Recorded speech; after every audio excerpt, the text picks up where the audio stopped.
previous video, we talked about the couple issues that pop up with chi-squared. Either 20% of your cells or more are in the expected less than 5, or you might have some cells that have a less than 1 value.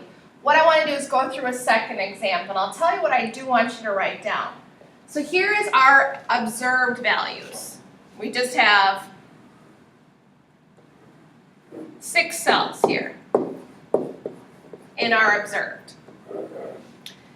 And we have some small numbers in these last 2 cells. So what happens when you have some small cells, some small numbers, it kind of skews your data and doesn't make it correct with chi-squared.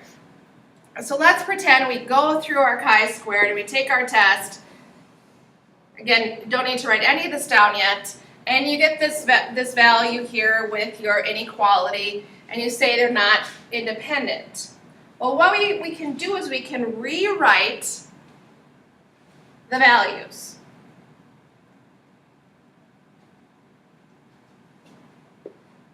So here are some expected values now.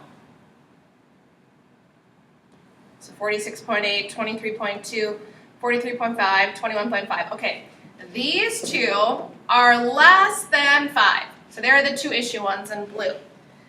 Well, what we have is 6 total cells,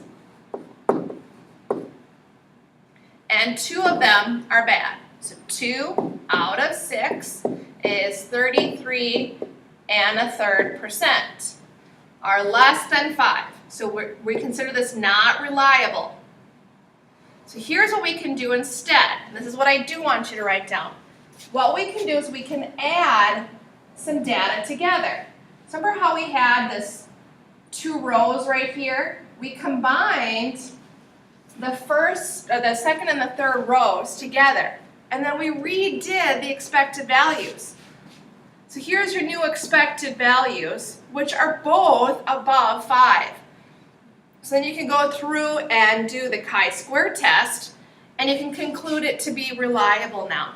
So we'll go into another example in class where we reorganize our data so that the chi-square test does work, that we don't have those values less than 5. So again, we went from 3 rows of data down to 2 rows, and we combined those numbers together. And now here's your new expected values.